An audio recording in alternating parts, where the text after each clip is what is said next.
조윤선 정무수석 사퇴 미스터리라고 합니다. 어제 사퇴했으니까 하루쯤 지나면 보통은 정가에서 일어난 일들이 왜 그랬다 하는 것이 뒷얘기가 나오고 정설이 생기게 마련인데 이번 건은 지금 하루가 지났는데도 정설이 나오질 않고 있습니다. 저희가 좀 더듬어 보려고 합니다. 이현정 문화일보 논설위원을 초대했습니다. 어서 오십시오. 네, 안녕하세요. 안녕하십니까. 네. 어떻게 된 일로 보셨습니까, 이 의원님은요? 글쎄요, 이게 일단 갑작스럽게 일단 사퇴를 해서 이제 청와대 설명은 그런 것 같습니다.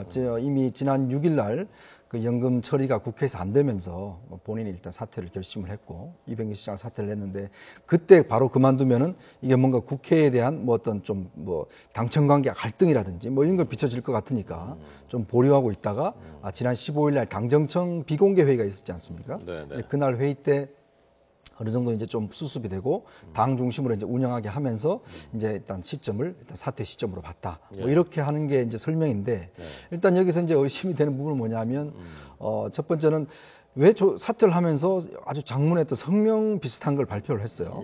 그는 지금 현재 진행되고 있는 여야 협상에서 오히려 더 원칙론에 가까운 그런 입장들을 발표를 해서 과연 그럼 이게 사퇴를 이게 어떤 의미냐 지금 그런 이게 있고 또 사퇴를 결심한 시점이 언제냐 당초는 한 6일, 7일 이렇게 이야기했었는데 이 당정청 회의 때 좀 당에서 요구한 거 아니냐 사퇴를 이런 또 의혹들이 제기가 되고 있고 그래서 아직 말끔하게 좀 해결이 안 된 것 같습니다.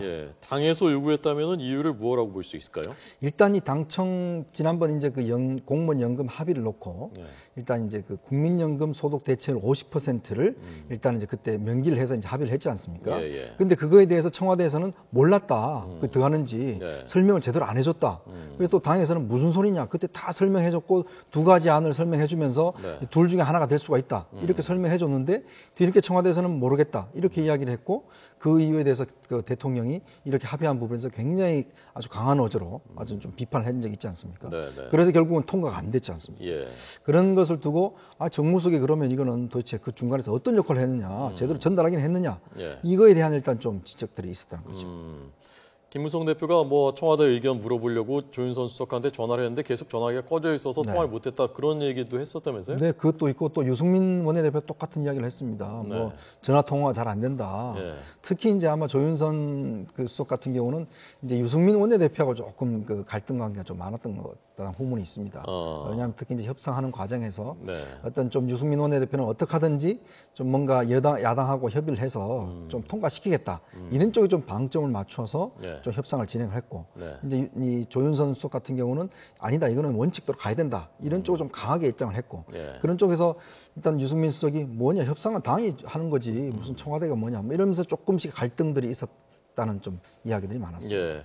원래부터 좀 유승민 대표는 이제 당이 주도권을 갖고 나가야 된다라는 입장이고 어찌 보면 정치 입문 김무성 대표랑 또 다르지 않습니까? 정치 입문 시기나 또 연배나 이런 것도 조윤선 수석하고는 조금 좀 애매하게 좀 갈등이 생길 그런 소지들도 개인적으로도 좀 있는 것 같고요.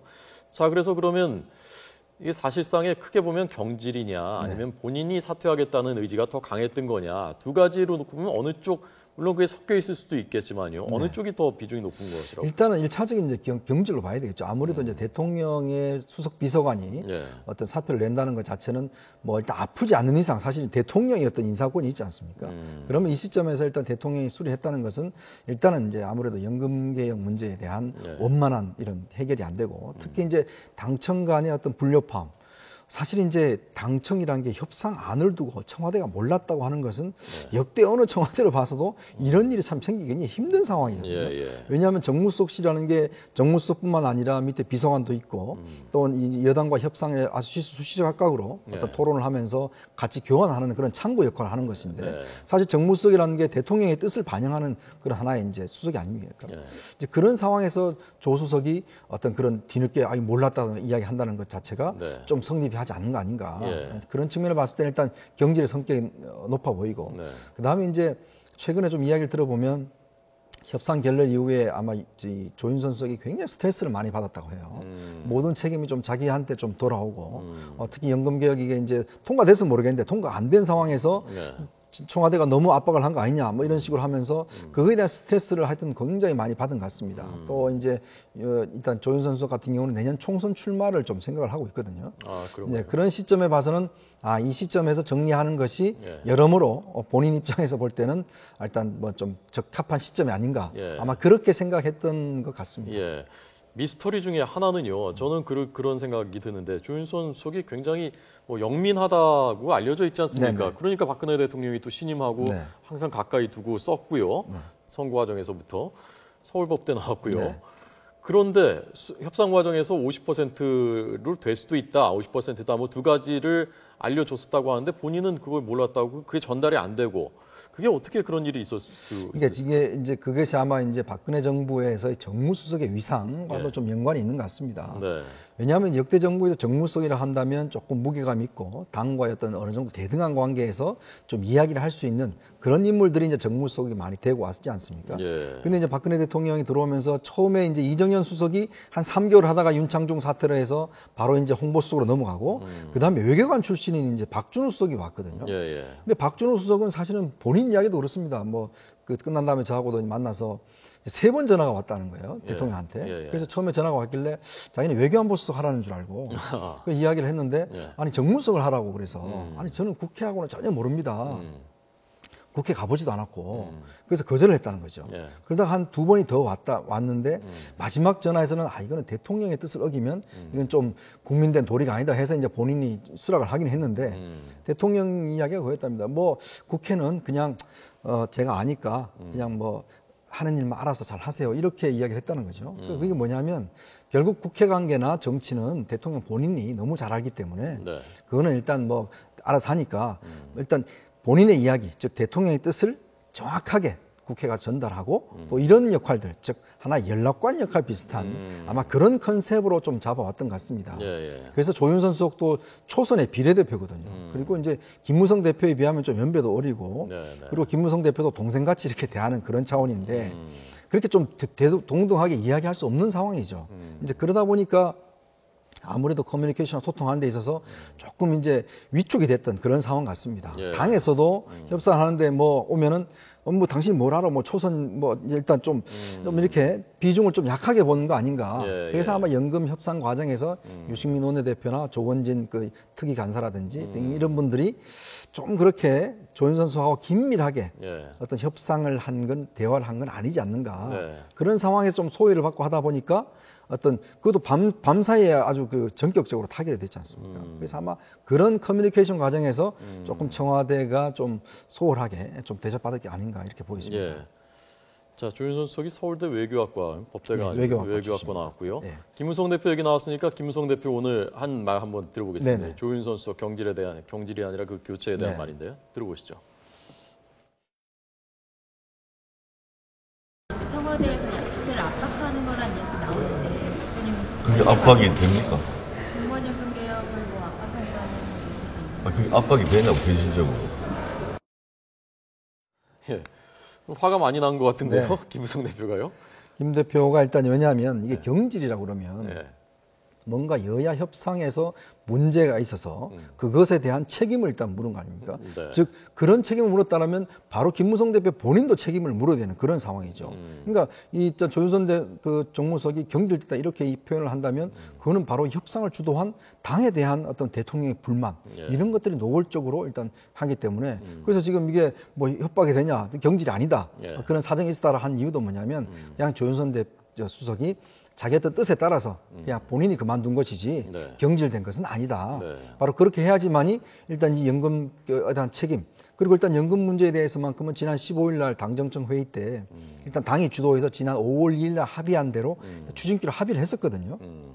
근데 지금 조윤선 수석이 낸 입장에 보면 굉장히 강한 입장입니다. 그러니까 이보다는 뭐 원칙대로 했고 예를 들어서 뭐 기초연금 심지어 증세 문제까지 거론되고 있고 뭐 아주 심각하게 몰각한 것이다라든지 이런 표현이 있는 거는 그리스 얘기도 그리스 이야기도 하고 뭐 시카고시 이야기도 하고 하는 거 보면 너무 잘못한 거 아니냐. 대통령이 다시 한번 더 강하게 주도권을 뭐 이렇게 잡아오는 거 아니냐 이런 이제 그 생각이 들기 때문에 예. 김무성 대표 입장에서는 뭔 소리야 그냥 본인이 힘들어서 그만둔 것이다. 예. 아마 이렇게 이제 표현을 한 것 같습니다. 이거 내년 4월 총선에 공천 받을 수 있을지 모르겠네요. 그래서 저는 이제 이 조윤선 수석이 왜 이제 뭐 이건 제 추측입니다만은 네. 왜 성명을 발표했을까? 예. 이걸 보면 조금 4월 총선을 위한 포석 아닌가? 왜냐하면 보통 대통령 수석 비서관들은 그냥 알아서 그만두거든요. 그렇죠. 비서관이니까요. 네, 근데 이렇게 입장 발표를 한 거 보면 아 본인은 뭔가 원칙을 지키려고 끝까지 어떤 입장을 고수했었다. 정치인이라는 게 항상 그 어떤 자기 직책에 대한 명분과 예. 퇴임할 때 어떤 그게 필요하지 않습니까?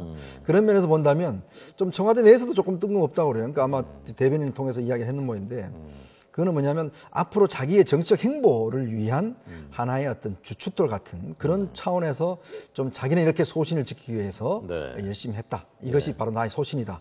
아마 그런 차원에서 한 게 아닌가라는 게 제 추측입니다. 예. 물론 추측입니다. 해석입니다. 아닐 수도 있고요.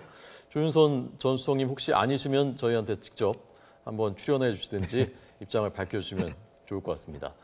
자, 그래서 그 모양새로 봤을 때는요. 지난번 당정청 며칠 전 회동에 이병기 실장이 직접 나가고 조윤선 수석은 안 나갔단 말입니다. 그리고 며칠 지나서 조 수석은 사표를 냈고 그러니까 앞으로 그러면 급을 맞춰서 이제 김무성 대표랑 얘기할 수 있는 거는 조윤선 수석이 아니라 이병기 실장이 앞으로 계속 하겠다.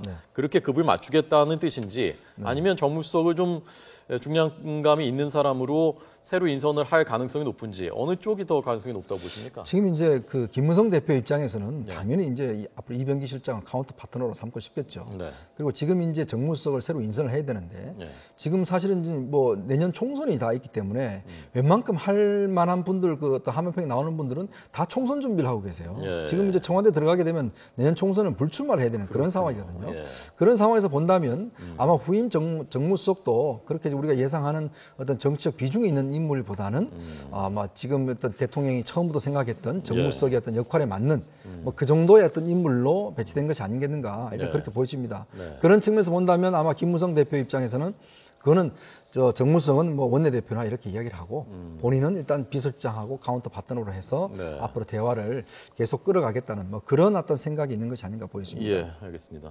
마지막으로 짧게요. 총리가 뭐 인선이 뭐 가까웠다는 네. 관측이 나오고 있는데 좀 들으신 거 있습니까? 일단 지금 뭐 법조인 출신이라고 이제 뭐 소문이 확 돌았는데 지금 법조인 출신하면 이강국 헌법재판소장하고 이면재 정무특보하고 또 모경준 전 헌법재판소장 또 김영란 뭐 전 그 국민권익위원장 등등이 거론되고 있는데 사실 지금 제가 듣기로는 정관예우 문제 때문에 예. 이게 지금 안대희 전 대법관 문제와 같이 좀 고위 대법관 하는 분들은 대부분 다 이 정관예우에 걸려 있다고 들었어요. 예, 예. 그렇다 보면 지금 일단 청문회 통과가 제일 핵심인데 예. 과연 또 법조인을 갈지 또 이제 그다음에 지역 문제도 있고 지역에 대한 배려의 문제도 있고 해서 일단 뭐 빠르면 아마 내일 중 발표가 있지 않을까 일단 예상이 돼봅니다. 알겠습니다. 이현종 문화일보 논설위원에게 들었습니다. 고맙습니다. 네, 고맙습니다.